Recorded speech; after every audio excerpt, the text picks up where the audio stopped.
नमस्कार, आप देख रहे हैं न्यूज़ 18 बिहार झारखंड। मैं हूं आपके साथ रुचिका राज। आज हम बात राहुल गांधी के सियासी सफर की कर लेते हैं। कर्नाटक में 2018 में विधानसभा के चुनाव होने थे। तब राहुल गांधी नेता प्रतिपक्ष नहीं थे, लेकिन अपने बयानों और हरकतों के कारण तब भी वो काफी चर्चा में रहते थे। आपको याद होगा कि उन्हीं दिनों उन्होंने गौतम अडानी की कंपनी को लेकर के अमेरिकी फर्म हिंडनबर्ग की एक रिपोर्ट पर खूब हंगामा मचाया था। तब हिंडनबर्ग रिपोर्ट की अब चर्चा भी नहीं होती है। राफेल पर भी राहुल गांधी की बेचैनी ठीक वैसी ही दिखती थी। और अब राहुल गांधी का ताजा हंगामा गहन मतदाता पुनर्निरीक्षण यानी कि SIR को लेकर है। देखिए, बिहार में विधानसभा चुनाव से ठीक पहले चुनाव आयोग के SIR पर विपक्ष ने सड़क से सदन तक हंगामा खड़ा कर दिया है और इसके खिलाफ विपक्षी महागठबंधन के नेता तेजस्वी यादव ने सबसे पहले आवाज उठाई, तो कांग्रेस नेता राहुल गांधी इसे राष्ट्रीय स्तर पर आंदोलन का रूप देने का ब्लूप्रिंट तैयार कर चुके हैं। बिहार में विधानसभा चुनाव से ठीक पहले चुनाव आयोग के SIR पर विपक्ष ने सड़क से सदन तक हंगामा खड़ा कर दिया है। विपक्षी गठबंधन इंडिया को राष्ट्रीय स्तर पर लीड कर रहे राहुल गांधी और दूसरे विपक्ष नेताओं को ये लगता है कि नरेंद्र मोदी अब गर्दिश की ओर है। विपक्ष की जो ये धारणा है वो 2024 के लोकसभा चुनाव के नतीजे के बाद सामने आई है। जब 2024 का लोकसभा का नतीजा आया, जिसमें बहुमत के बहुत करीब ही समझ लीजिए बीजेपी थी और गठबंधन की वजह से फिर से बीजेपी की सरकार बनी। उसके बाद अब विपक्ष को ये समझ आने लगा है और विपक्ष ने ऐसी धारणा बना ली है कि अब नरेंद्र मोदी का अंत होने वाला है। विपक्ष की ये धारणा 2024 के लोकसभा चुनाव के नतीजे के बाद देखिए सामने आई है। कांग्रेस की देश में जो स्थिति है उसमें विपक्ष की मदद से ही राहुल के PM बनने का सपना सच हो सकता है।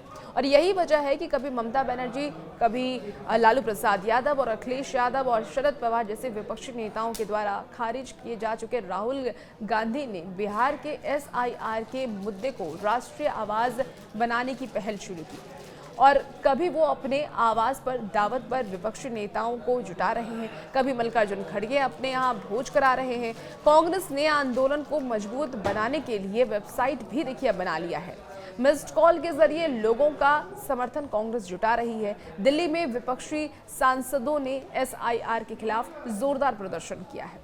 राहुल गांधी का यह आरोप है कि भारत निर्वाचन आयोग वोटों की चोरी करता है, जिससे नरेंद्र मोदी और भाजपा को चुनाव जीतने में आसानी होती है। हाल ही में उन्होंने पावर पॉइंट प्रेजेंटेशन देकर के पत्रकारों को ये बताया है कि आयोग कैसे वोटों की चोरी करता है और इस क्रम में उन्होंने कर्नाटक में एक ही पते पर दर्ज मतदाता की सूची सार्वजनिक की। चुनाव आयोग ने यह भी कहा है कि हलफनामा देकर के अपनी शिकायत दर्ज कराएं तो कार्रवाई होगी। गलत साबित होने पर राहुल गांधी पर एक्शन होगा। राहुल के आरोप सही हो सकते हैं। हर तरफ परिवर्जन की सुविधा भी चुनाव आयोग के पास है।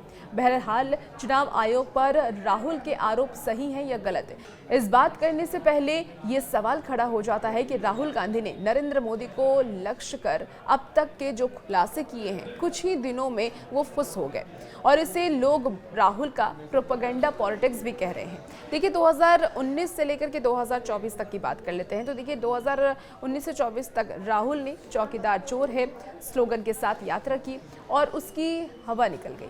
अब वोट चोर नारे के साथ वो मतदाता अधिकार यात्रा पर निकल रहे हैं। चौकीदार चोर वाले बयान पर तो उन्हें कोर्ट से माफी मांगनी पड़ी थी। अब राहुल गांधी और तेजस्वी यादव ने बिहार में SIR को लेकर के वोटर लिस्ट से विपक्षी मतदाताओं के नाम हटाने की साजिश रची है और इसे साजिश बताया भी है और इसके लिए आंदोलन की तैयारी भी है। राहुल गांधी और अन्य विपक्षी नेताओं के साथ 18 अगस्त से बिहार में पदयात्रा करेंगे। SIR के बाद मतदाता सूची के ड्राफ्ट में तेजस्वी यादव के नाम 2 मतदाता केंद्रों में पाए गए हैं।